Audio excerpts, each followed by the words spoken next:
Hi friends, 35 ലക്ഷം മനുഷ്യരെയും എണ്ണമറ്റ വന്യമൃഗങ്ങളെയും സംഹരിക്കുവാൻ പ്രാപ്തിയുള്ള Mullaperiyar dam ശക്തമായ ഭൂകമ്പ സാധ്യതയുള്ള മേഖലയിൽ സ്ഥിതി ചെയ്യുന്ന മുല്ലപ്പെരിയാർ ഇനിയൊരു മുന്നറിയിപ്പുമില്ലാതെ ഏത് നിമിഷവും തകരാം. ആയതിനാൽ 1895 പണിത ഈ ഡാം ഡീകമ്മീഷൻ ചെയ്യേണ്ടിയിരിക്കുന്നു എന്ന് റൂർക്കി IITയിലെ 2 പ്രൊഫസർമാർ ഡോക്ടർ ആശിഷ് പാണ്ഡെയും ഡോക്ടർ മിശ്രയും 2012 അവരുടെ പഠന റിപ്പോർട്ടിൽ പറയുന്നു. ഈ 11 വർഷങ്ങളിൽ അതുണ്ടായില്ല. ആയതിനാൽ തുടർന്ന് അതിന് സാധ്യതയില്ലെന്ന് കേരളത്തിലെയും തമിഴ്നാട്ടിലെയും രാഷ്ട്രീയ തൊഴിലാളികൾ. ഇത് കുറ്റകരമായ അനാസ്ഥയാണ്. രാഷ്ട്രീയ തൊഴിലിലൂടെ MLA-മാരായതിനാൽ വെറും 2 വർഷം ഈ തൊഴിൽ ചെയ്ത് ജീവകാലം മുഴുവൻ പെൻഷന് ഉറപ്പാക്കിയവർ പുറമെ കണക്കില്ലാത്തത്ര ധനവും സമ്പാദിച്ചതിനാൽ അവരുടെ 3-4 തലമുറകൾക്ക് മൂക്കുമുട്ടെ ഭുജിക്കുവാനും മതിക്കുവാനുള്ള അവസരം കിട്ടിയവർ.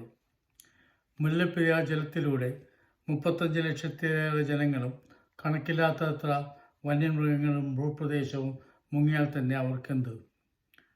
ഇന്ത്യൻ ഭരണഘടന ജീവിക്കുവാനുള്ള അവകാശം, റൈറ്റ് ടു ലിവ്, ഈ 35 ലക്ഷത്തിലേറെ ജനങ്ങൾക്കും നൽകിയിട്ടുണ്ട്. ഈ അവകാശങ്ങൾക്കെന്ത് സംഭവിച്ചു? നിരസിക്കപ്പെട്ടിരിക്കുന്നു. ന്യൂഡൽഹിയിലെ തിലകമാർഗിൽ സ്ഥിതി ചെയ്യുന്ന സുപ്രീം കോടതി ഇതിന് മറുപടി നൽകണം. ക്രിസ്തുവിന് മുമ്പ് 5-ാം നൂറ്റാണ്ടിൽ ഗ്രീസിലെ ഏതൻസ് നഗരത്തിൽ സ്ഥാപിതമായ ഗവൺമെൻറ്റിൻ്റെ പ്രധാന ദൗത്യമായിരുന്നു ജനങ്ങളുടെ ജീവനും താൽപ്പര്യങ്ങളും പരിരക്ഷിക്കുക എന്നത്. ഈ ദൗത്യം പാലിക്കാൻ സാധിക്കാത്ത ഒരു സ്ഥാപനവും ഗവൺമെൻറ് എന്ന പദവിക്ക് അർഹരല്ല. പക്ഷേ ഈ മനുഷ്യധ്വംസനം നടക്കുന്നത് പൗരന്മാരുടെ വോട്ടിലൂടെ അധികാരത്തിലേറിയ ആദ്യ കമ്മ്യൂണിസ്റ്റ് രാജ്യമായ കേരളത്തിലാണെന്നതാണ് ഏറ്റവും ഖേദകരമായ കാര്യം. ലോകപ്രശസ്തനായ എഞ്ചിനീയറാണ് മിസ്റ്റർ ശ്രീധരൻ.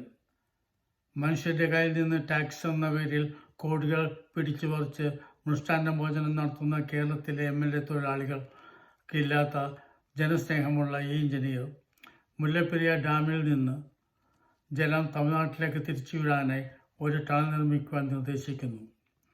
തമിഴ്നാട്ടിലേക്ക് വെള്ളമെത്തിക്കുകയാണല്ലോ കേരളത്തിൽ സ്ഥിതി ചെയ്യുന്ന മുല്ലപ്പെരിയാർ ഡാമിൻ്റെ ലക്ഷ്യം.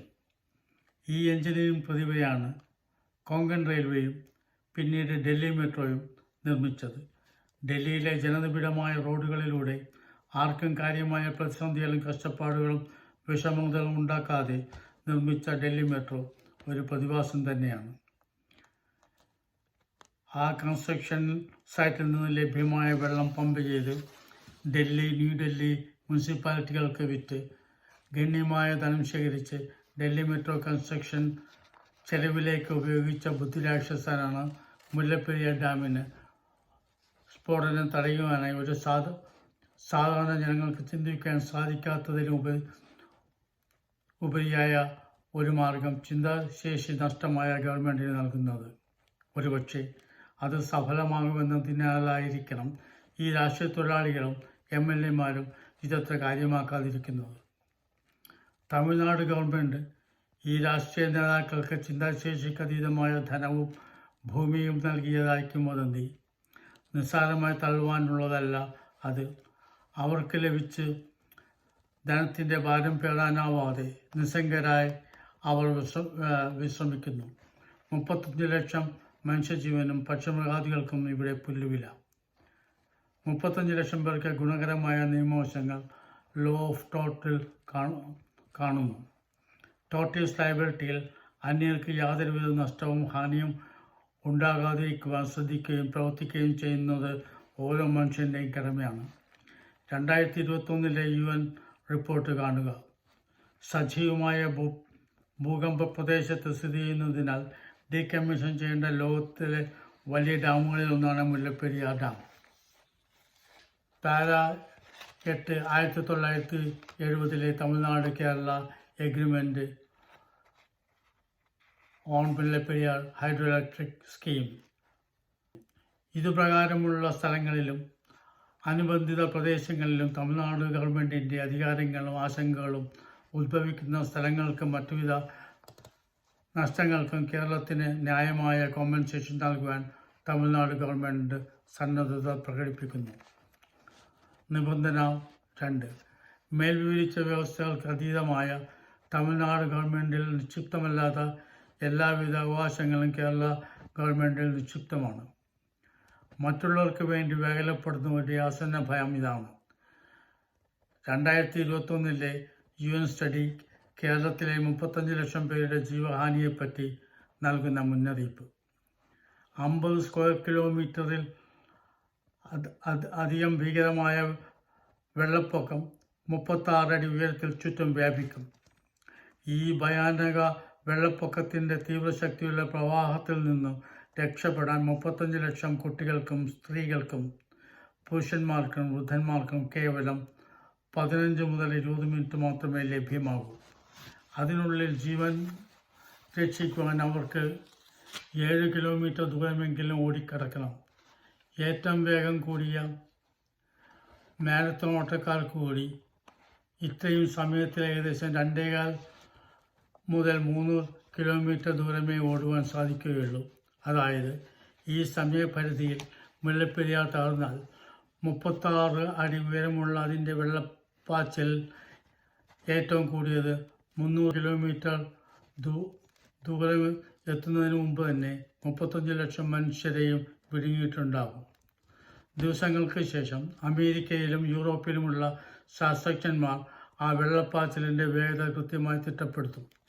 കേരളത്തിലെയും തമിഴ്നാട്ടിലെയും രാഷ്ട്രീയ തൊഴിലാളികളും അവരുടെ മേധാവികളും മുതലക്കണ്ണീർ വാർത്തുകൊണ്ട് ടിവിക്കും റിപ്പോർട്ടേഴ്സിനും അഭിമുഖങ്ങൾ നൽകി നാട് ചുറ്റും. മന്ത്രിമാരും പ്രധാനമന്ത്രിയും വെള്ളപ്പൊക്ക ജലം വറ്റിയതിനു ശേഷം മനുഷ്യരുടെയും മൃഗങ്ങളുടെയും ചീർത്ത ജലങ്ങൾ നീക്കം ചെയ്ത് റോഡുകൾ റീടാർ ചെയ്തതിനു ശേഷം ചുവന്ന പരവതാനികൾ വിരിച്ച റോഡിലൂടെ ഗ്ലിസറിൻ മുക്കിയ തുവാലകളാൽ കണ്ണു തുടച്ച് ഇടറിയ സ്വരങ്ങളിൽ ചാനലുകൾക്കും റിപ്പോർട്ടേഴ്സിനും അഭിമുഖങ്ങൾ നൽകി വിലപിച്ച് നടക്കും. ഇവരുടെ പ്രധാന പരിപാടിയാണല്ലോ അത്.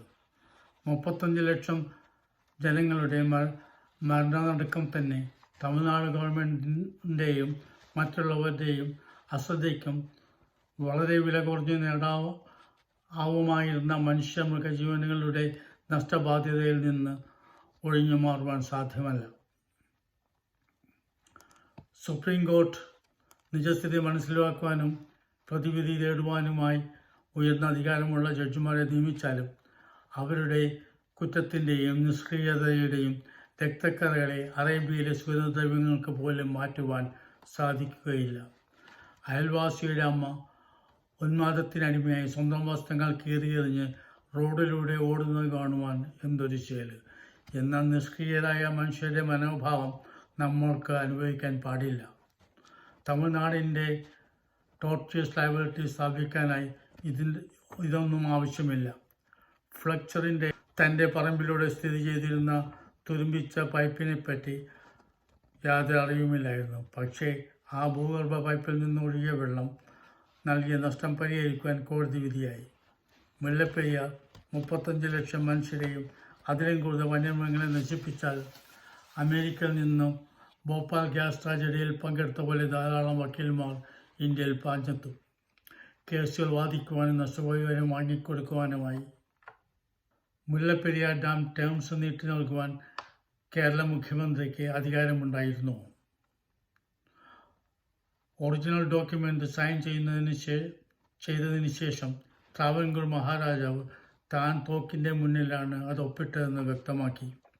അതുതന്നെ ഈ ഡോക്യുമെൻറ്റിൻ്റെ സാധ്യതയെ സംശയിപ്പിക്കുന്നു. സുപ്രീം കോർട്ടിന് തമിഴ്നാട്ടിൽ നിന്നും 35 ലക്ഷം മനുഷ്യരുടെയും മൃഗങ്ങളുടെയും പ്രദേശങ്ങളുടെയും നഷ്ടസാധ്യതകൾ കണക്കാക്കി ടോർട്ടിയസ് ലയബിലിറ്റി ഫിക്സ് ചെയ്യേണ്ടിയിരിക്കുന്നു. അടുത്ത ഭാവിയിൽ ഈ നഷ്ടങ്ങൾക്കായി ഈ തുക കോർട്ടിൽ കെട്ടിവെക്കുവാൻ നിഷ്കർഷിക്കാം. പക്ഷേ ആര് കേൾക്കാൻ, ആര് ശ്രദ്ധിക്കാൻ? ഇന്ത്യൻ ഡെമോക്രസിയിൽ മനുഷ്യജീവന് കരിഞ്ഞുപോയ പുല്ലിൻ്റെ വില പോലുമില്ല എന്നത് സത്യം.